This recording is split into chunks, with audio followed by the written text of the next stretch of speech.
బిడ్డను చంపొద్దు.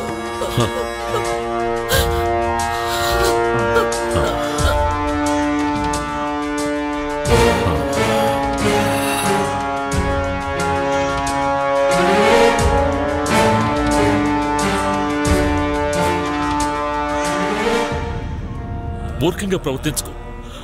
ఆ బిడ్డను చంపొద్దు. మరేం చెయ్యాలి? దీనికి పేరు పెట్టి పెంచాలా? నేను ఉపాయం చెప్తాను. నాగభైరవి అనే బిడ్డకు పేరు పెట్టాయి. నీ మీద తనకి ఎంత పగున్నా కూడా ఆ పేరు వల్ల శాంతిస్తుంది. తన బిడ్డ క్షేమంగానే ఉందని ఊరట చెందుతుంది. ఇప్పుడు ఈ బిడ్డని జాగ్రత్తగా తీసుకువెళ్ళి ప్రతిబింబించే ప్రదేశంలో బంధించు. ఎక్కడ? అద్దాల మేడలోనా? కాదు, నీళ్ల మధ్యలో ఉంచు. నీళ్లలో కనిపించే తన ప్రతిబింబాన్ని చూసి ఈ బిడ్డ శక్తి కూడా నిన్నేం చేయలేదు. నీకు తెలిసిన ఓ ప్రదేశం ఉంది కదా, నీళ్లు పారని ఒక దీవి. తీసుకెళ్ళి అక్కడ బంధించు. కానీ అక్కడికి నువ్వెళ్ళకూడదు. నీ ఆఖరి తమ్ముడు గిరిని పంపించు. ఎందుకైనా మంచిది, నువ్వు కొంచెం జాగ్రత్తగా ఉండు. కానీ దీనికి వాడు ఒప్పుకుంటాడా? ఇది వాడే చేయాలి. వాణ్ణి ఒప్పించు.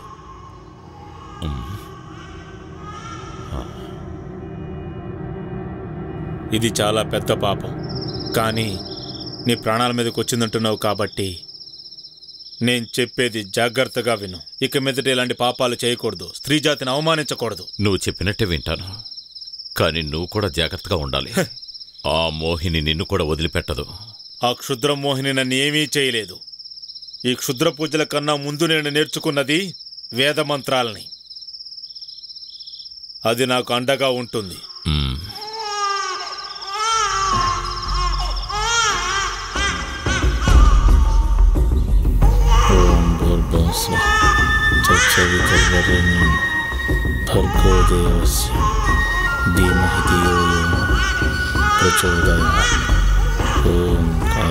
తనని బంధించిన వాడిపై పగ తీర్చుకోవాలని తనిక్కడే ఉంది. తనకి ఎవరి మీద పగ? ఒక్కరి మీద కాదు, మా వంశం మీద.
ఏదో అపశకనం తోస్తుంది.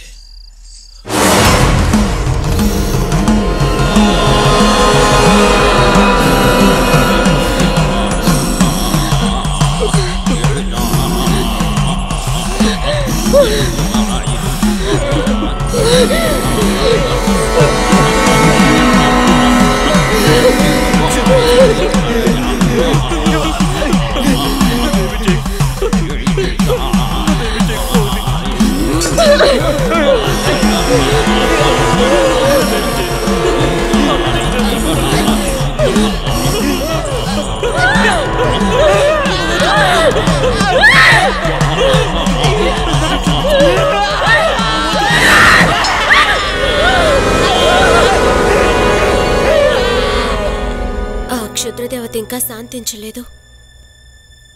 నాన్న, అంతవరకు మీ అస్థికల్ని నేను కలపను.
ఇదంతా తన ఊహే అయింటుందని నేను అపార్థం చేసుకున్నాను.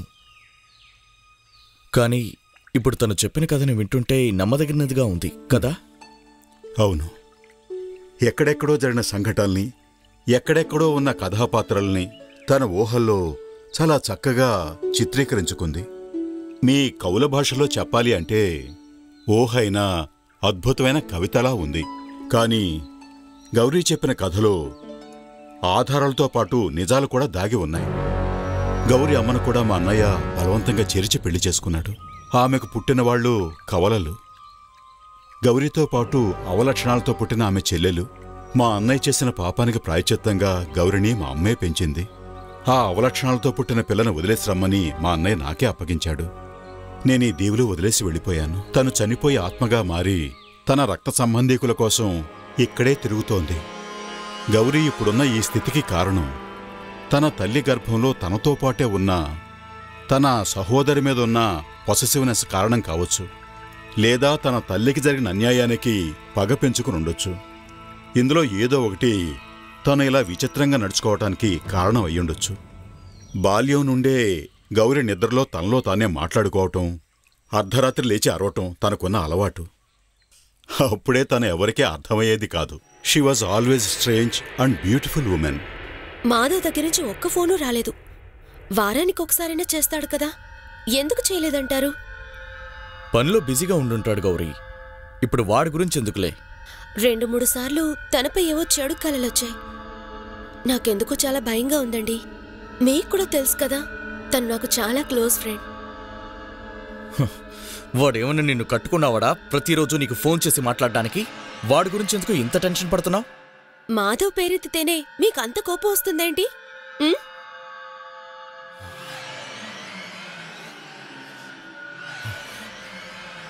మీకింకా మా ఇద్దరి మీద కోపం పోయినట్టు.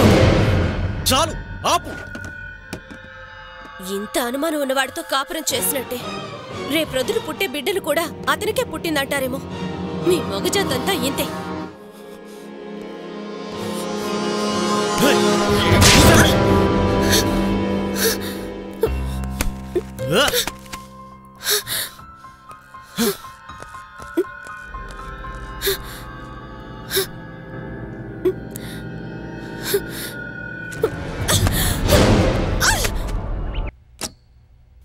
మీ హస్బెండ్ ఉన్నారా? ఉన్నారు సార్. మిస్టర్ నందా, మీకు మాధవ్ అనే వ్యక్తితో పరిచయం ఉందా? పరిచయం ఉంది. తను నా వైఫ్.